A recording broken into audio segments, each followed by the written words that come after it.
Good morning, and I'm happy to see you. I'm going to work today a little bit on hips and on knees, and I'm just going to rehearse some strategies I'm learning to help with some of my own injuries, because you may have some issues around your knees too. So um, let's just begin the class with our um, our feet together, and we're sitting up. Now we might want to sit on something. So you could sit on a block. I'm just going to sit on a little cushion just to lift my hips up a bit. It helps to propel you a little bit forward, and it gives you just a little bit of a lift. So you could put a blanket there, or a washcloth, or anything, or nothing. It doesn't really matter, but I like to have something there.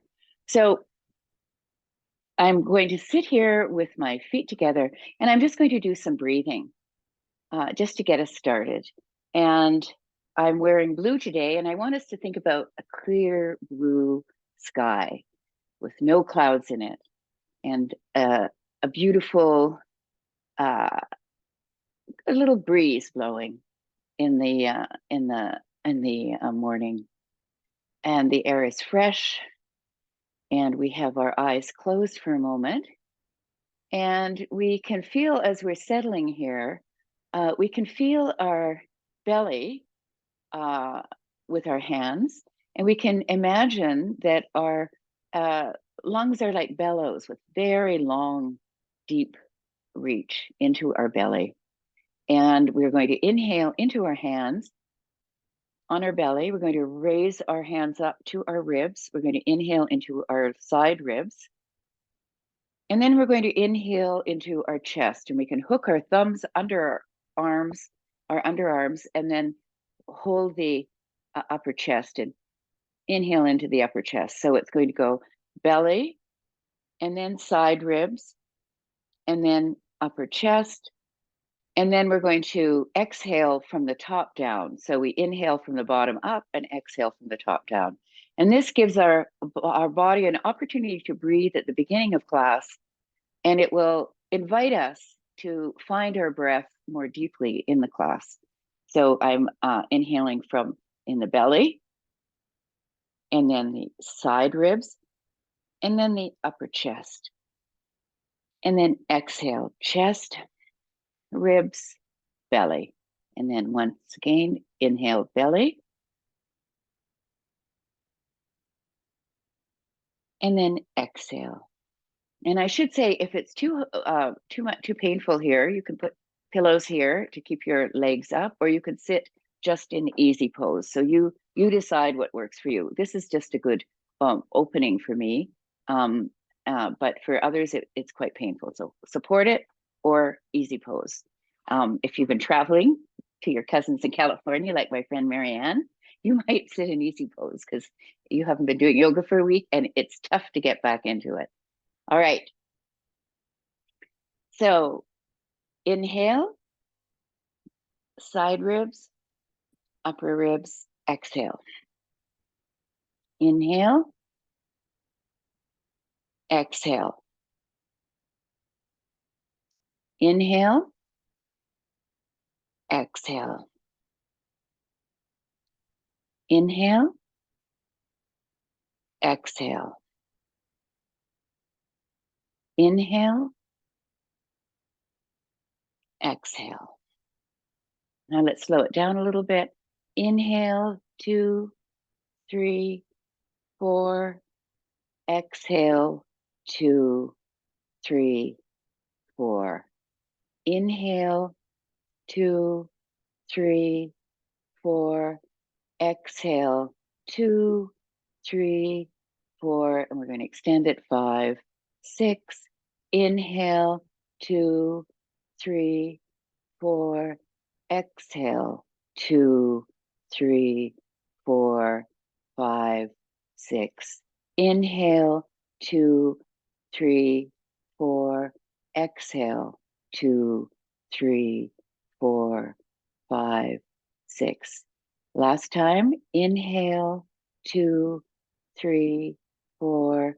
Exhale, 2, 3, 4, 5, 6. And now just take your breath in your own time.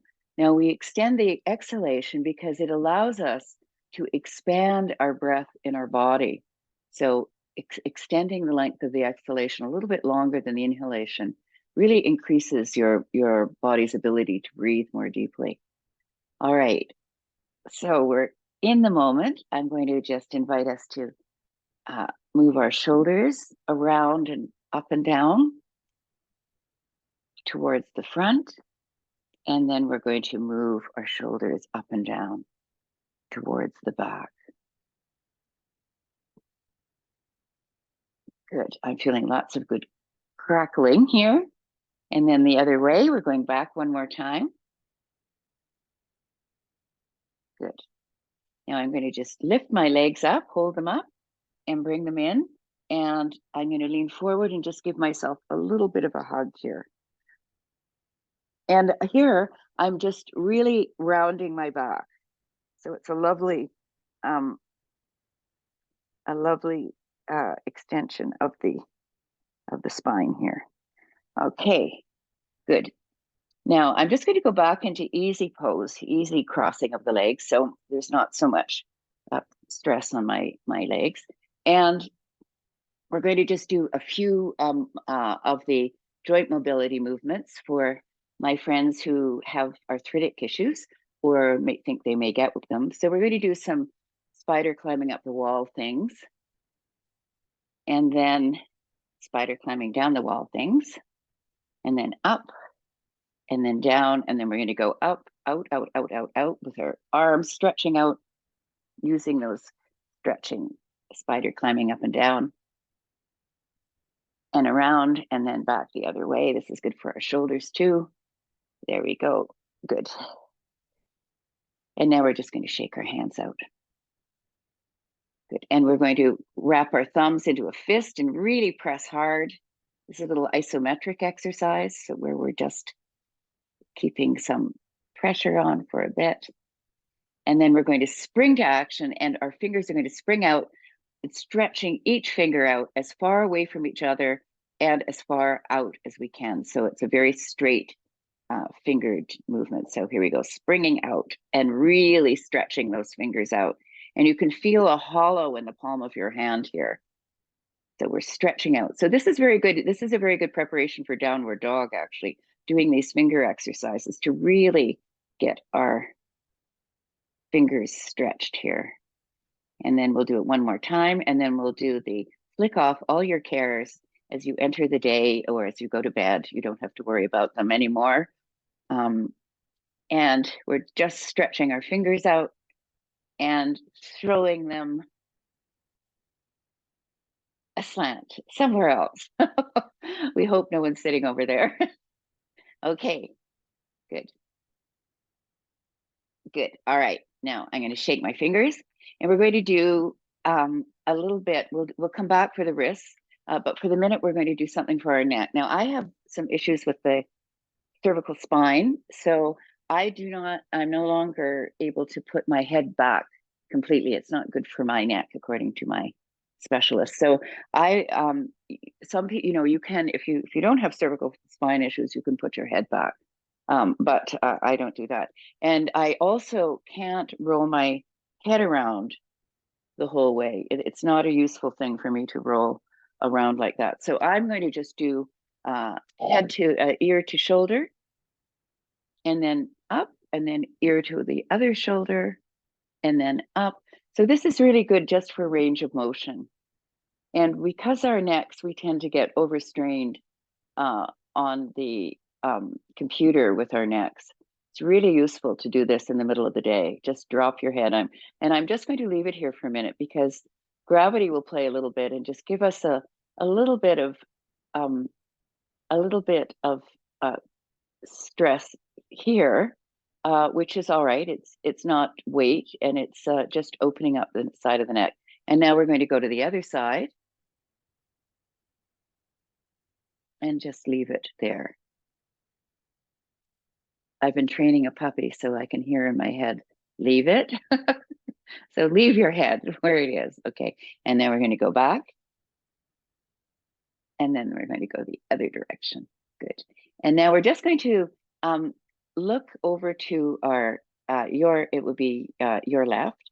And I'm looking around and my eyes are moving towards the back of the room. So my eyes are part of this movement. We're exercising our eyes as well as our neck. And then we're moving back again and we're looking over the other side. And we're sitting up, we're dropping our shoulders, we're trying to feel relaxed, and we're breathing. We're inhaling and we're exhaling. So we'll just inhale as we move around and we'll exhale. And we're inhale as we move around and we'll exhale. And one more time, inhale and then exhale.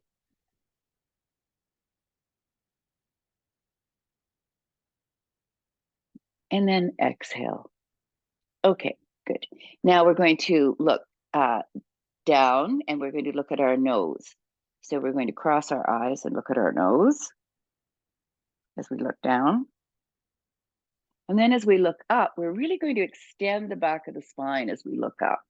And we're going to look between, sorry. So we're going to look at our nose here while we're looking up, while we've got our head dropping back slightly. We're looking at our nose. And then when we drop our head down towards our chin, we're looking at that point between our eyebrows that people call the third eye. And when we come up, we look at our nose. And when we go down, we look at that brow, that point between our brows, our third eye. And then up again, looking at our nose, and then down. Up. And eyebrows, and then our nose. Good. And now we're going to do a bit on the diagonal. So we're going to lift, we're going to imagine that we're lifting the side of our neck up towards the ceiling. Of course, we can't really do that, but we're lifting we've got our shoulders relaxed and drawn back. Our shoulders are moving down our back.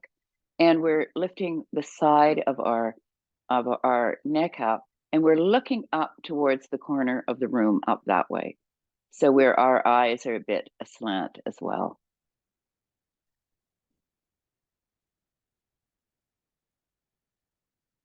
Good. And now we're going to drop our head in the other direction and look aslant. When I think of the word aslant, I think about Virginia Woolf, because she talked about writing aslant. That I like that idea of living a bit aslant. So you have a little bit of a critical eye on what's going on. You kind of know what kind of writing most people do, and then you do something just a little bit aslant, a little bit different.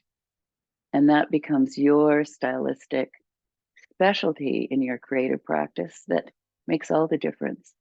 And then we're going to go the other side and look up aslant. Good. And then one more time the other way. And then we've had enough of that. Good. Okay, we're going to do just a little bit with our wrists. So we will, I'm going to come and sit back on my feet because my legs are a bit stiff now. So you can do this. You can put a block underneath your buttocks, your glutes, if you like.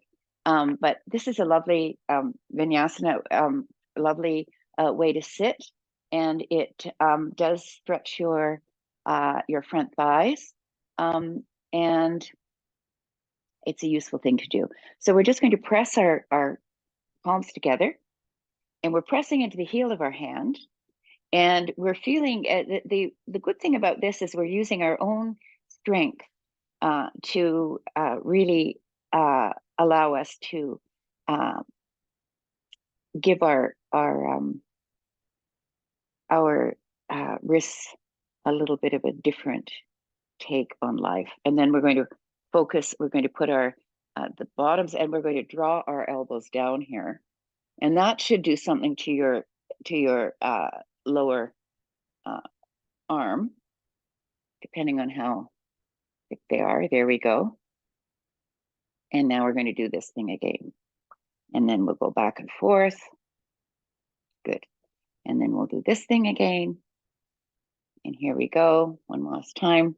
And now we're just going to rotate our wrists one way, and then we're going to rotate them the other. And then we're going to press them down, and we're going to take our wrists and put them so that they're flat. The back part of our wrists are on the ground, and we are trying to straighten our arm. Now, that's really very challenging for me because I realize because of computer use and all of that sort of thing, and a little bit of arthritis, it's quite a challenge for me. So this is good for your wrists. And you can work on straightening your arms. One of them, I'm quite asymmetrical here, so one of my wrists is not doing as well as the other. And I feel it actually in my thumb. So I'm just going to leave it here for just a moment longer. And then I'm going to press the other way, and I'm going to stretch my hands out and put them down so that they really have a lot of room there. I'm stretching my hands out, and I'm feeling the suction cup of my palm. I'm just getting that sense of the hand I'm pressing into all my fingers, so that when we do downward dog, we often just press into the heel of the hand. We need to press into all of the fingers and all of the finger mounds in the palm and the thumb mound and the heel of the hand, everything. Good. Now we're going to just do it the other way again. And clearly I should be doing more of this because it's quite a challenge for me. And if you get any cramps, you can just massage your hands out a bit while you're doing this. And you can just try, and I don't have too much pressure on here at all. I'm just giving a little bit of just jiggling it a bit because one of my friends recommends jiggling. There. Okay, so now I'm going to come up and I'm going to press into my hands again. Good. All right, I'm going to stretch my arms out here so that I'm pressing all along the mat in front of me and giving myself a lovely stretch of my shoulders. And I'm lifting my ears right up to my ears. So I'm walking my hands out as far as I can to the front of the mat. And then I'm going to walk my hands over to your left and stretch, stretch, stretch, and really feel myself breathing into the outer right ribs. So the side ribs here. So we're going to inhale, and then we're going to exhale. Inhale, and we're exhaling. Inhale, and exhale. Now we're going to bring our hands back to the center and then extend them over to the right side and breathe into that outer left rib cage. All right, so we're inhaling and we're exhaling. And we're inhaling and we're exhaling. And we're inhaling and we're exhaling. Good. Now let's come back and let's go into cat and cow and go into our tabletop rather and do some cat and cow here. So we're inhaling and we're really drawing our belly, our spine down. So we're arcing into cow, and we are at the same time I'm sucking my belly in a little bit. I'm trying to keep a little bit of core strength in all of this. And then I'm going to go back into cat and really feel as though I can extend round my spine at every point along it. So, and then I'm going to do this dropping of the spine in the and rounding it the other way. So it's concave or convex, concave. And then we are arching our spine here in cat, and we're dropping our belly here. And we'll go back and forth a few more times.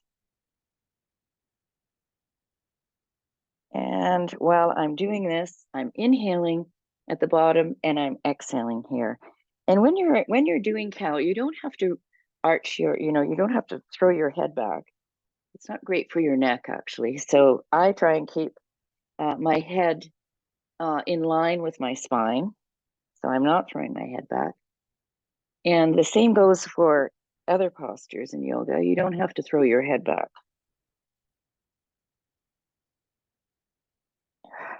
This is very nice in the morning, which it is here, quite early in the morning. And now I'm going to just wiggle my spine, and I'm wiggling my behind and just giving my whole body, my whole spine, a little bit of a mobility exercise. If you've been sitting for a long time or sleeping or not really moving your spine very much, it's a very good thing to wiggle your spine. And we know that the yogis say chronological age has one meaning, but spinal mobility is what really matters in terms of determining what your age is. If you can't move your spine. All right, good. Now we'll do a few shoulder movements. We're going to lift our left arm up and then draw it under. And then we're going to lift your left arm up and draw it under. Left arm up. And this time we're going to just leave the shoulder on the ground. And you can lift the right arm up and put the flat of the right hand on your sacrum. And that gives you a little bit more of a twist. And this is a very lovely shoulder opening exercise to do at the beginning of class. You could also stick your toes into the ground and do a little bit of toe work at the same time, although it's quite difficult to do that. All right, now we're going to put that hand down again, lift that arm up, and we'll do the other side. So we're lifting the arm up and then down and up and down, inhaling and exhaling, inhaling and exhaling, and leaving that shoulder. So you're drawing that arm out towards the side, dropping the shoulder down, and you can leave your hand here to give you some support and balance, or you can raise that arm up, internally rotate the arm and drop that back of the hand to your sacrum. And that gives you a little bit of a twist in your upper shoulder. And we're breathing here. It's quite a constricted breath, so it's not easy to breathe in this position, but we are breathing. We're inhaling and we're exhaling. Inhaling and exhaling, and we're drawing that arm straight up and putting your hand down. And good. Now, I think I'll just have you move back onto a seated position so you can just roll onto your. And I want to just work a little bit on pigeon, because I've been learning about pigeon, because I've hurt my knee doing pigeon, I think. And I just wanted to pass on some of the information I've just learned a while ago. So I'm sitting once again in yin yoga, what is butterfly.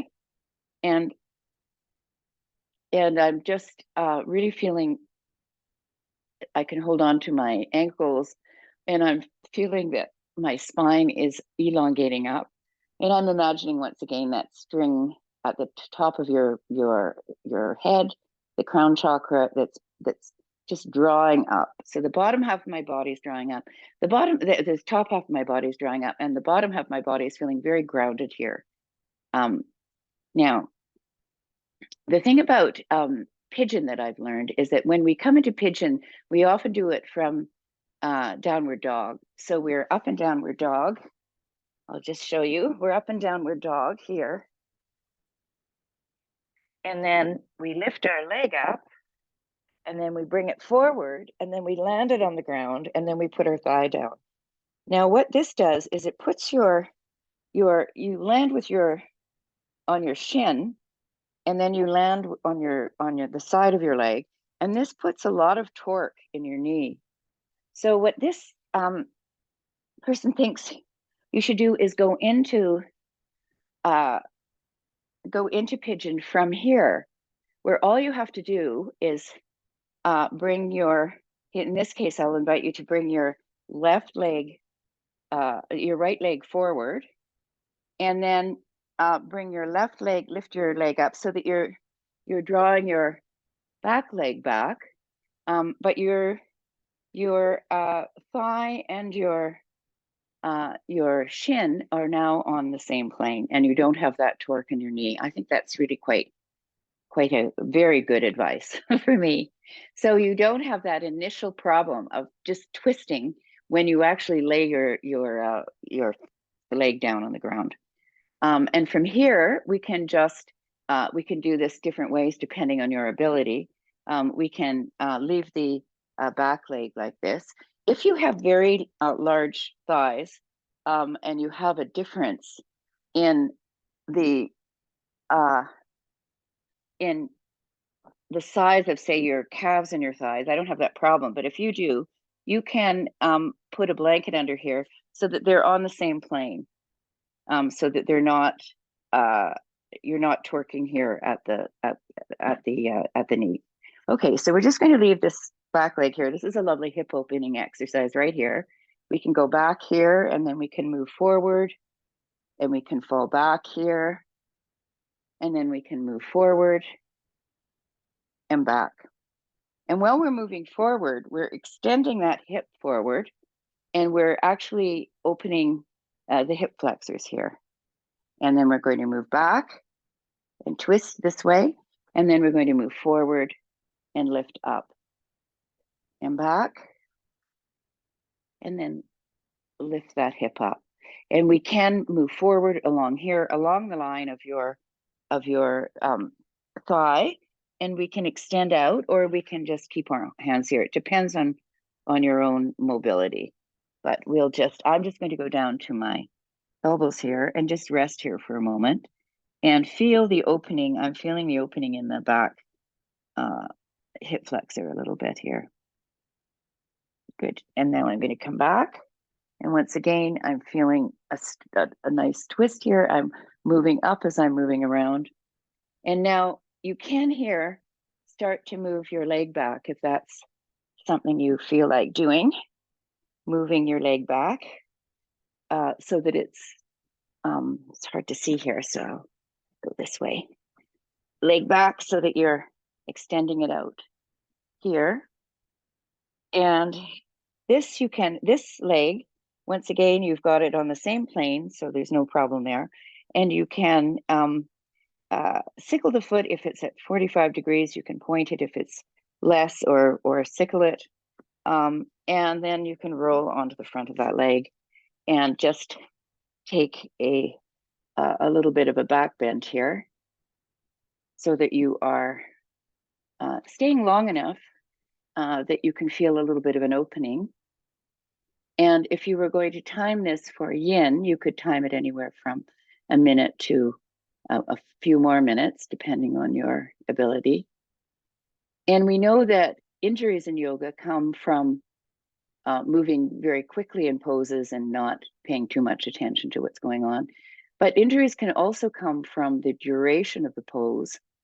And there even can be, yin yoga you think is very safe, but people sometimes move past their edge to the point where they're actually overstraining muscles. So you have to be a good teacher of your own body. So the point about staying for time here is that you're allowing the body to find its own way into the posture. And here, the hip flexors opening, the glutes are opening. So the glutes on my right bent leg are stretching, and the hip flexor on my left leg that's extended back at the front of the hip, they are opening too. And now I'm going to go down onto my forearms. Anytime you can come up and just go into child's pose. And here I'm in a kind of sphinx arms, And I'm just feeling a beautiful stretch in my lower body. And you can go all the way down if you like, if that's convenient for you. If you feel any strain in your knee at all, you must come up, because that's really not where the strain should be at all. It should be in the groin, in the thighs, in the hip flexor. So we're doing lovely hip opening movement here.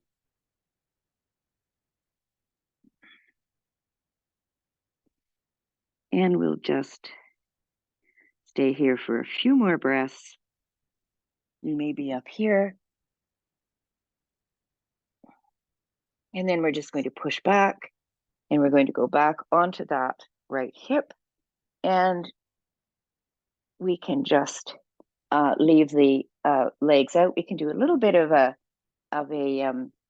windshield wiper. I'm leaning back. I've got straight arms, and I'm just going to drop my one knee to the inside, and then the other knee to the inside.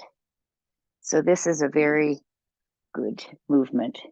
We're just kind of lubricating the hip here.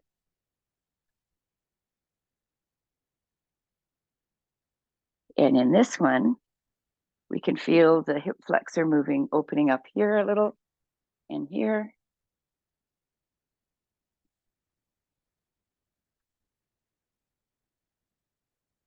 Very nice. Now we're going to go into the other side and do that fancy entrance into the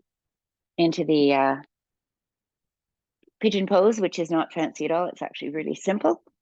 So we're just going to, and this time you're going to use your left leg, and we're going to just bring that across, the left leg across, and then rotate that right leg back. So you're in what's called deer pose in yin yoga. This is called deer pose. And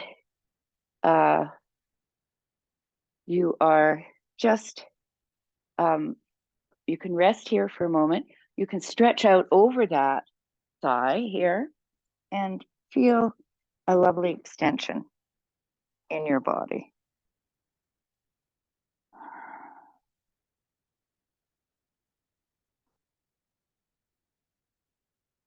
Now you might feel, I feel a little bit of tension in around the hip at the back. And that's okay, unless it's pain, in which case you should come out of it. But if it's just a little bit of a strain, it should be okay. And I can massage that. The other thing is, we are our own best teacher. And I find I do self-massage in my yoga postures sometimes, just to loosen things up if I feel there's a little cramp or a strain. All right, and now we can come up, and we're going to do this back and forth here, going front, just moving so that we're actually stretching towards the left side, and then we're turning around and doing a little bit of a twist towards the right. And I'm keeping my spine erect. I'm not bending forward, so I'm really trying to use this as an opportunity. And you can feel your hip come forward. So this is a good, and now it's going back. So this is a lovely movement in your hip too. And if we do it slowly, we can feel what it is that's moving in our hips. Good. Now we can move. I'm just going to change my orientation here, and we can move our leg back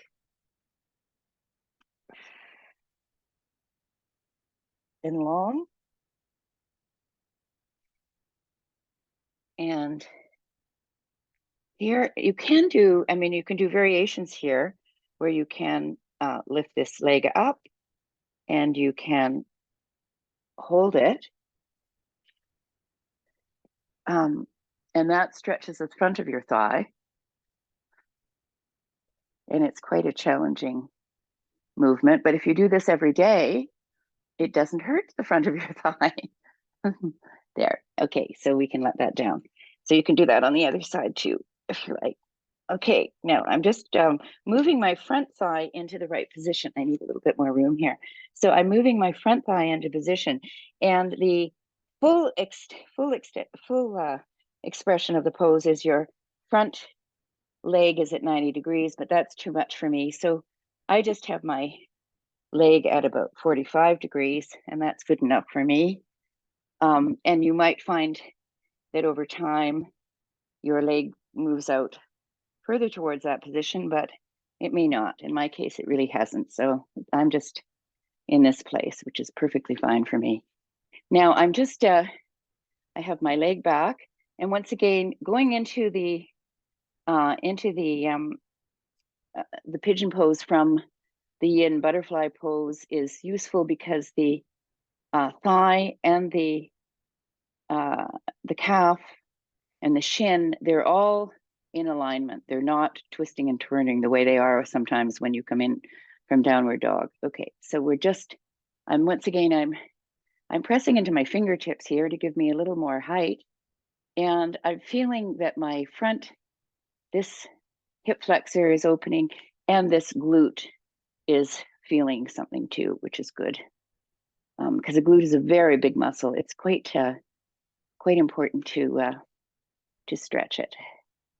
Okay, and now I'm just going to go down into Sphinx arms, putting my elbow creases underneath my shoulders, and I'm stretching my fingers out onto the ground so that I have a little bit of support here. You could also, if your head you could put a block underneath your forehead if your neck is sore. And then I'm going to just move down, and I'm going to put my hands on my palm. Now, if this is really excruciating, don't stay here, of course. At any point, if it's excruciating, you must pull back. You don't want to overstrain things. And you can just go back into child's pose and give yourself a little rest.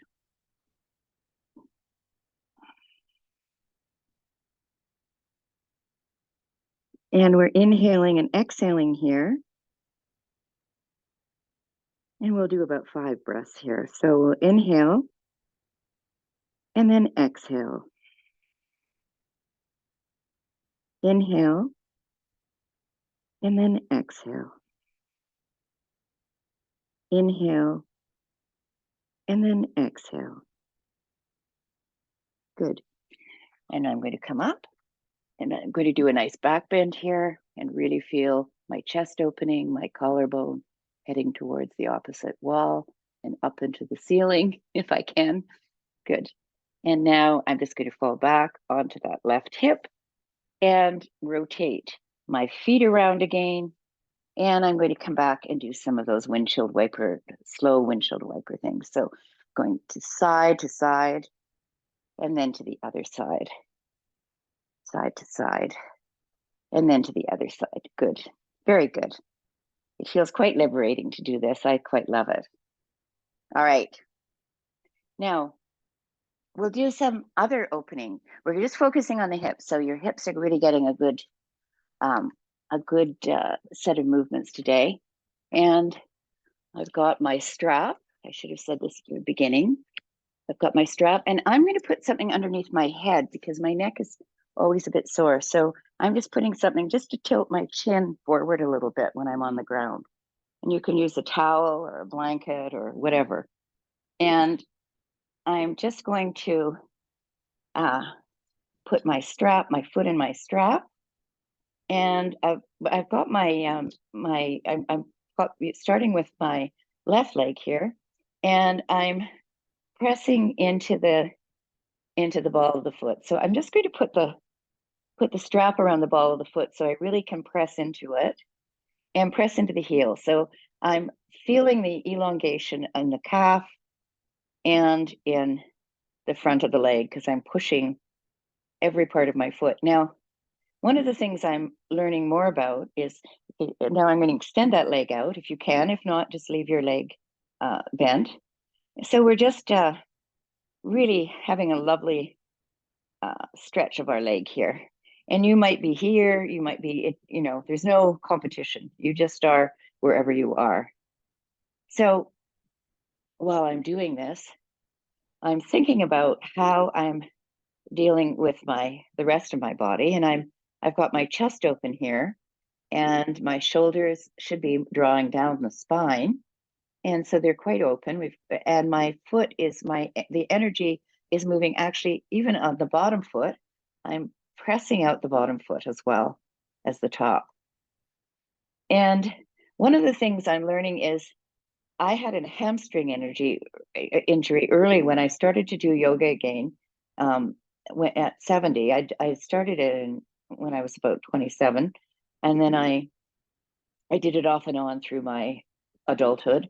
But I really started doing much more yoga when I was about 70, and I was a bit overzealous, so I had a hamstring injury right at the attachment, right up here, and it took about 6 months to go away. So one of the things I learned was that the problem was that I wasn't using my whole body. So when you're doing yoga, think about distributing the stress all through your body. So if you're pressing up through your foot, say you're in downward dog here, and you've got both your legs here. I'll try it here. So we've got both our feet here. We're pressing into our feet in downward dog, and we've got our arms stretched out, and the feet are on the ground here, and our hamstrings are stretching. Think about really reaching with your heels and reaching with every part of your foot, and think about bending your knees and then straightening them again, so that you're not just working that attachment right down here. You're actually stretching the calves, you're stretching the thighs, you're feeling the kneecaps come up, you're pushing the thighs back, so that you've got a real sense of movement in all of the muscles of your leg. And you can do that in part by really working with the heels to stretch your calf muscles and all those muscles that are in the back body of your leg, and so that you don't overstretch those attachments up at the very top of the hamstring. Okay, good. So we've done the one leg. So let's just do this at one leg here, and we'll press into that. Good. So we're pressing into the foot, and we are also settling the bone right into the hip bone here. So that's quite a good thing. And now I'm going to invite us to open out that leg, and you might be able to hold on to your toe, or you might hold on to the strap. And I've got my other arm stretched out so that I've got some balance here. And the point of this isn't to necessarily drop your leg down to the ground or have a competition with yourself or whatever. The point is to use this pose to open out your leg, and it's your own body weight that is allowing you to stretch your body. Now, I have my foot into a wall, and that's actually a very good thing to do if you happen to have a wall handy when you're doing this, because it allows you to press into the wall, and it gives you an opportunity to really extend that one leg out and open out a little bit more. So if you find it excruciating, once again, do just come up. So we're going to come up now, and we're going to move. I'm just grasping the strap with the opposite hand, and I'm going to go over. And the point isn't to drop this down to the ground. The point is to allow the body weight to work your hip. So you don't want to drop your leg down to the ground, but you can lift your hip up, of course. It's inevitable. And I do have a wall here, so I'm pressing into the wall. And you can, if you like, look in the opposite direction, and it gives you a little bit of a twist in the other way. And you're stretching through your heel, feeling that kneecap come up, feeling that you are working the entire length of the leg. And now we're going to come back up, and we can just bend that knee. We can hug it in and give it a little bit of a love. And then we'll extend that leg out. and we'll bring the opposite leg in and up. So we did a little bit of this leg up in the air, so we don't really have to do that so much. This is a kind of half Dandasana here. So we're just going to, now we'll just draw this leg over the front body. And once again, we're extending out through the heel. We're extending out through both heels. And we are keeping that opposite arm straight out just to give us some balance. And we are feeling the hip moving and that leg crossing. You can drop your elbow down just to give it a rest if you like. And now we're going to open that hip up. And if you can do it, you can stretch out with your toe, but it's better to use your strap because you can move your leg all the way out and down and really just let it extend, extend, extend through your legs, extend, extend, extend, and you can turn your head in the opposite direction if you like.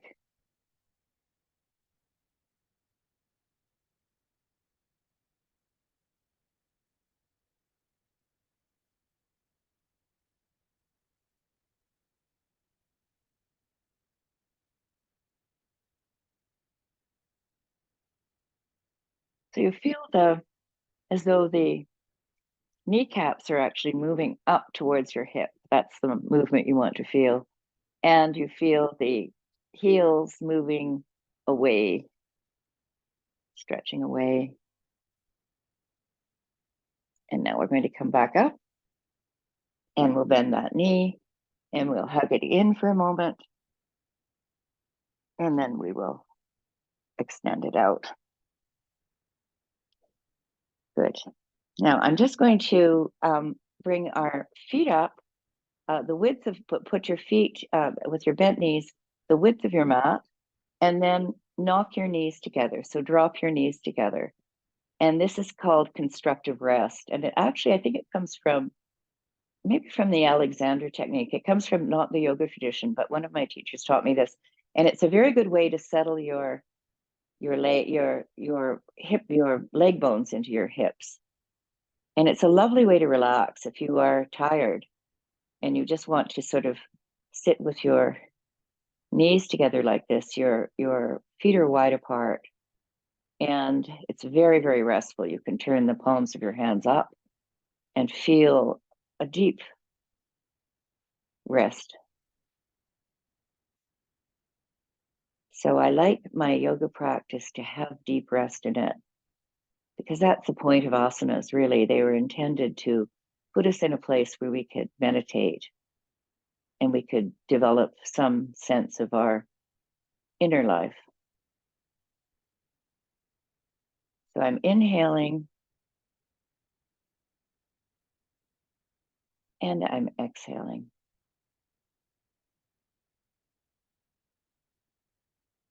Inhaling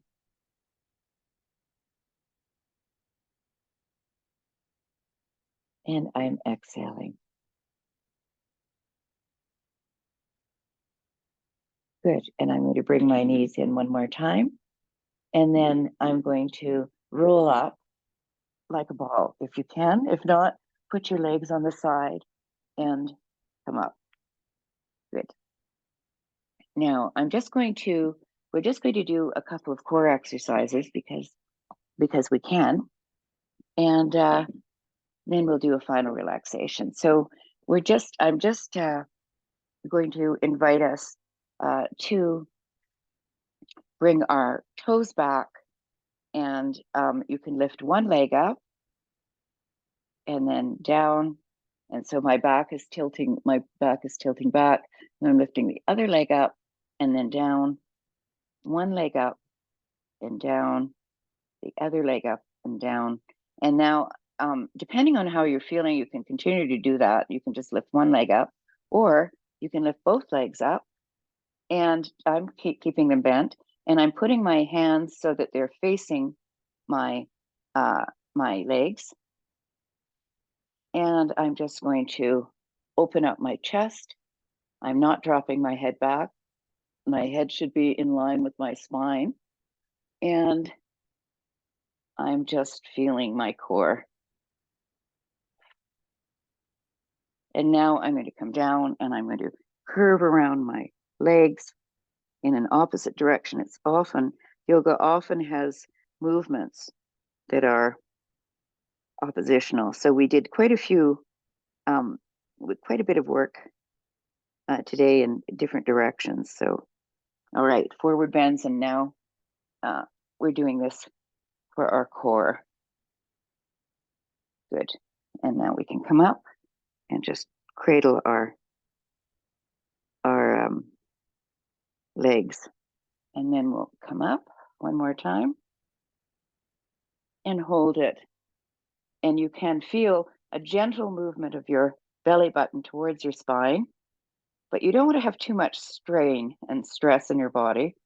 So you don't have to really suck it in. I used to tell my students to suck it in, but I think I'll just say, just draw it in, because you don't want to overstrain anything. And now we're going to come back up and we're going to just cuddle ourselves a bit. Good. All right, I'm going to just put my hands behind myself and press my fingers are pointing away from me, and I'm just going to press them into the ground. And I'm going to get a little bit of a back bend here, just a little counter movement, some of those forward movements we did. So, and I'm just opening out my chest here and allowing my arms to stretch back. There's external rotation in our arms, in our upper arms, to open out our shoulders. And this is a lovely little back bend. Okay, now we can come forward. I'm going to curve over my legs again in a counter movement. And then I'm going to come up, and then I'm going to roll my shoulders around and come and just stretch out and go onto the floor. So here, we're going to draw our legs in and do some roly-poly here. I'm going to reach my arms inside my legs, grab onto the outside of my feet, press the soles of my feet towards the ceiling, and this is happy baby. And I'm going to think happy thoughts. I'm going to think about the breeze that's blowing. I'm going to think about a green summer day. I'm going to think that I'm stretching out in the meadow. No one's around to make fun of me. I'm just stretching my feet to the sky, and I'm rolling a little because the earth is very, very soft. Good. All right, let's bring our knees in and stretch them out. I'm going to lift. First of all, I'm just going to extend my arms out. I'll move a little forward back here. Stretch my arms out, and I'm going to just drop my knees to one side, in this case to the right side, and then I'm going to move to the left side, and then I'm going to move to the right side.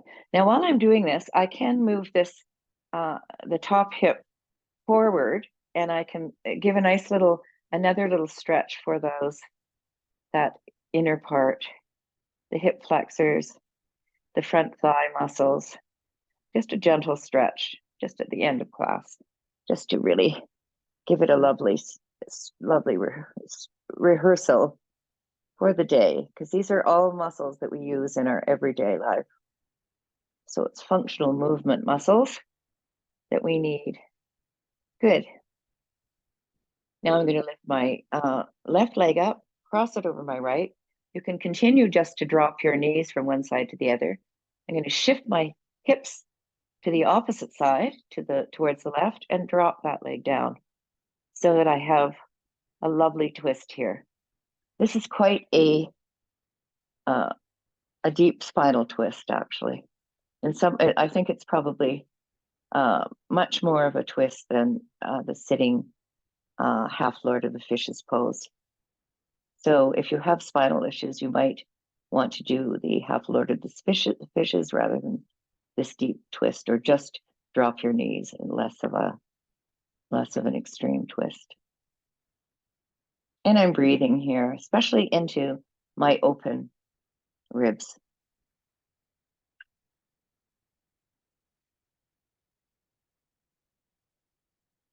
And I went to a beautiful film last night. It was I can't remember, I think it's called Embroiderers of Palestine, but it was a project that took about, I don't know, 7 or 8 years to make. It was two women who interviewed women who did embroidery, and they were women. One was a lawyer, one was an architect, one was a singer, and one was a novelist. They had many different careers. Several were homemakers and really professional embroiders. They embroidered all the time. It was so moving, and they each had very peripatetic lives. Their families were expelled from Palestine in 1948, and they'd moved all over the world with the different families. But the women were so inspiring, and the embroidery was so fantastic. And now we're going to move up. I'm going to put both my feet down. I'm going to find, once again, a neutral spine in the center. Then I'm going to lift the right leg up and cross it over. Once again, you can just drop your legs to the side if you like. Shift my hips in the opposite direction, and drop my knees down. And you can put your hand gently on your thigh if you like, or you just keep it extended out. And you can look in the opposite direction with your neck. So this is a lovely spinal twist. Anyway, it was an interesting event, because when we think about what's going on in the Middle East now, it's so torturous. But there was something about the theater was really teeming with people, many beautiful Muslim women with their headscarves, and many Palestinian women wearing their embroidered robes. It was just inspiring. It left me feeling uplifted today. It was all about making peace, and finding ways to restore yourself. And it was all about conserving your culture and extending it, because they talked about how Palestinian embroidery now is not just used for these beautiful robes, but also for, in modern day, it's used in all kinds of different everyday objects and accessories, and it's being disseminated all over. All right, I think this is enough. I can feel my hip really opening here. It feels delicious. All right, now we're rotating our legs back, putting our feet onto the ground, and I'm just going to drop my knees, wiggle my knees back and forth just a little bit, just to get them a little bit more centered. I'm stretching my legs out. There we go. And I'm feeling pretty good at the end of this class. I turned 73 today, and this is a good day, a good moment.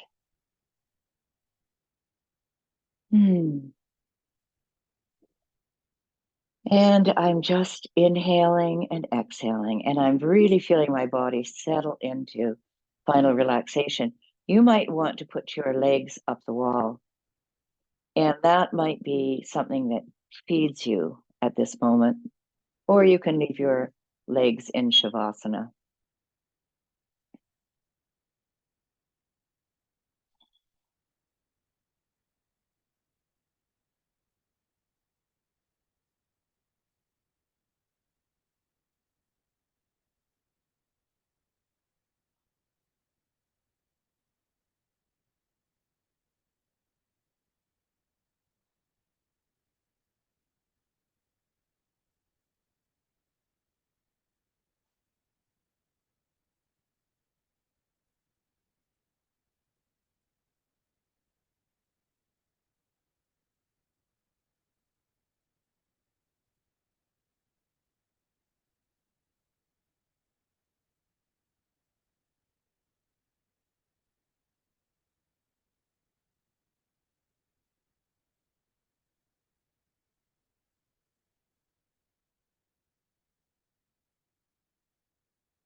And I'll just read briefly from the 12th chapter of the Dhammapada, verses on the way, teachings of the Buddha.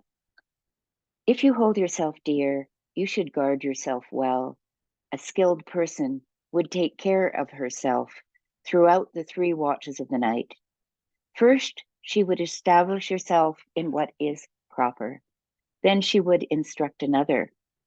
The skilled person would thus not suffer. If she herself would act as she instructs another, then, well restrained, she should train others. It is oneself, as they say, that is so hard to restrain. You are master of yourself. What other master could there be? And with that inspiring message from the Buddha, I would say, live well. And the teacher in me sees and honors the teacher in you. The student in me sees and honors the student in you.